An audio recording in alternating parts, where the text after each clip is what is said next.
Patrick Royce, did we see what I thought we saw at Target Field yesterday? Did we see a pitcher complete a game? Because Yes. I think I saw that, but I am no longer familiar with a player in a Twins jersey doing that. I am not very often proud of the intelligence of Twins fans, but the rousing ovation they gave him when he came out for the ninth was amazing. How aware they were that they're going to let he better let him finish the game. Of course, my practical joke would have been with 2 outs in the ninth, I would have hooked him, brought in Emilio just to drive the people crazy. Come out of the yeah, hook on, Emilio, bring it in. We don't want to set this standard that we might have to follow it up. God, he was good yesterday, though. And you know what? He got rid of that damn slider. He threw fastballs and change up here and there, and he just basically relied on location and throwing hard. And this slider happy dumbass team we got that hangs. That Jorge Lopez, they ruined him by having him throw sliders, and they hit him 500 miles. And Ryan is throwing more breaking pitches than he really has to, and he threw. Man, he was good yesterday, though. Now Boston's not the greatest hitting team ever, but they've been hot. Yes. And they can kind of hit the ball the other way and do those things. And he just blew them away. He was just fantastic. And it was right from the start. You could see it, that he was not, that he was just, it was almost like he was saying, that's enough of this nonsense. I'm just going to go after hitters, and yes. It was really good. But I don't know if we paid enough attention to those 2 balls that Buxton hit because Joe Ryan was so good. Mm-hmm. My God, they were mammoth. The second one they said was a foot shorter than the first, but it was in the third deck over the bullpen. Mm-hmm. How many times you seen it that far out in left center? It was amazing. He has become Sano, but he strikes out and hits home runs. But when Miguel hit one a long ways, got that whole big 300-pound body behind it, and it was kind of a big, long swing. This guy has a big, long finish. He gets the extension out here. But, it's a different kind of a power swing. It's a faster swing, and it's not a big bulk swing. But, man, he hit those 2 balls. It was fantastic. And I don't know, there was something about him. I think, Correa hit a ball a long time. Did they slip some of those 2019 baseballs into the Twins still had some. They must have had some in the gift shop. They just broke them out. They're like, they give me a few of those. Yeah, but it was just amazing how the ball was flying right off the bat there like yesterday. And after a horrible homestand, when you consider they lost 3 out of 4 to Detroit, and it had a chance to be a really bad one, but they got to leave town feeling pretty good. Now go out to Detroit and at least beat those clowns twice. Come on. Are they gonna dazzle us with Vesta and company again for 5 or 6, use 5 pitchers and dazzle them again? Who knows? It's how about Rocco hooking Julian and Kirilloff right up what the hell? It's almost like, okay, you guys gonna complain about this? I'm gonna do it again, damn it. So It was weird. And I mean, it's weird. That's the weirdest thing to me as a manager, that's the weirdest thing he's doing this year is pinch hitting for guys in the second inning, third inning. So Pat, I had a dream last night. I was literally at a town hall arguing with people for how stupid it was for pulling Julian pulling Kirilloff and Julian from the lineup in the second inning. I mean, if they don't win that game yesterday, I mean, they won 3-0. Joe Ryan's story, to your point, Buck hitting 2 home runs that are 1,000 feet long. But I just don't understand why you're platooning one of your best young hitters in the lineup right now. And if you want to hit for him in the 8th inning when it's some lefties. Now, one thing is, they strategize okay, these are the relievers that team's going to use. And they thought that Boston had 3 left-handed relievers ready, but still, it's stupid to do it that early, especially when you've gotten off to a good start, right? I mean, it's not like Yes. you're desperate for a run right there because you've hit 3 home runs. So I don't know what's into that, but I do like the feisty new Rocco, though. I do like. I like. Don't you? I mean, we've been talking about it. He's not. Yeah. He's a little more defiant in his post-game comments. He's a little more outgoing. He actually tells you something once in a while. It's not all cliches, and he gets thrown out of a game and gets mad at the umpire. So I think that's fine. I like him better this year than I have, I think, at any time as a manager. And Plus, did you see the post game, Patrick? Did you see the post game though? I got to get your thoughts. Rocco's daughter brought into the post game to sit on his knee to start. I thought of you immediately because I know how much you love family and sports. Yes, well, I do, especially when you're trying to, that's. Is there any better way to get people off your back than bring in a cute little kid, and have him sit there? And I am a dad here, and but mom is having 2, right? Yeah, twins.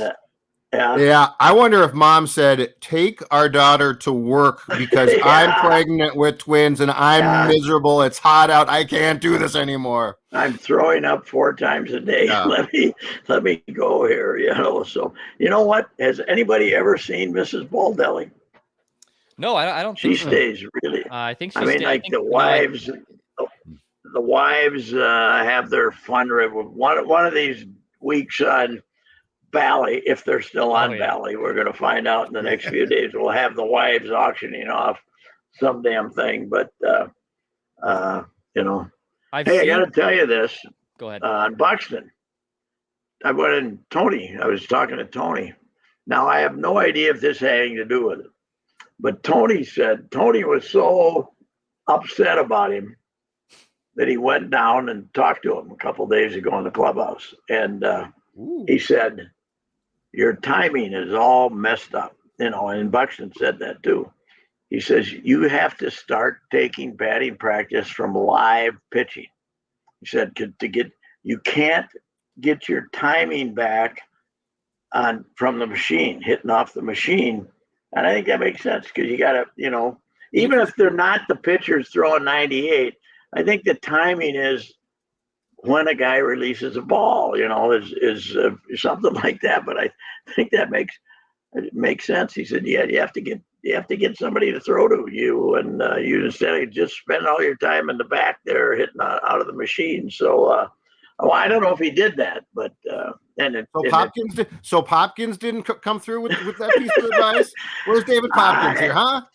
I don't think the Popper is going to be around, especially if James Rowson's available at the end of the season.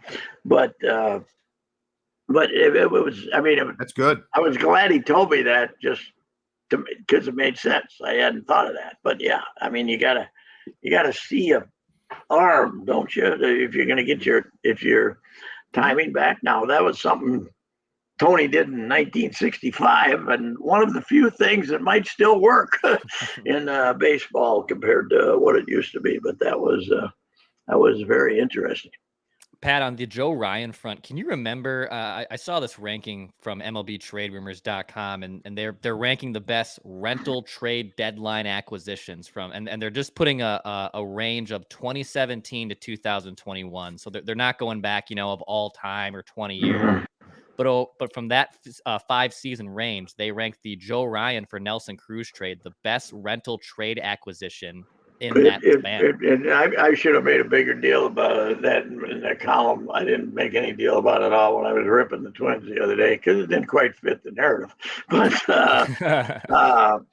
But yeah, it's something that they did well, and I'm not sure they were expecting to get this. But I was thinking, is he an all-star? Yeah, he's bored. Yeah, I think he might be. He might be an all-star. They might have 2. Him and Duran might both be. They must be their. They'll probably be their 2. If they get 2 representatives, those will be them. I don't know if they'll get 2, but their pitching has been good enough this year to have two pitchers in the All-Star game. But it's not like they got a 6 ERA or some damn thing. So yeah, those are the two guys, I guess. He's their ace now for sure. Yeah. Yes. I mean, Sonny's kind of struggling, and Lopez is, an $80 million number 3. That's pretty good. So, sure. And Arise is an all-star, and it's unbelievable. Yes. But besides that, don't ever talk about that trade again because don't trade. we needed pitching. Damn it! Yeah, we do. We did need pitching. So, has there to change subjects? Has there ever been a more boring NBA draft? When your number 2 pick is a guy who drove the gun to the place in Alabama so a guy could shoot somebody, and they're letting him off the hook in Alabama. They're not any charges being filed against it. Right. But this guy is your number 2 pick. I mean, the number 1 guy is supposed to be 7'5", and who can move, and that's phenomenal. But what a collection of no names! It is really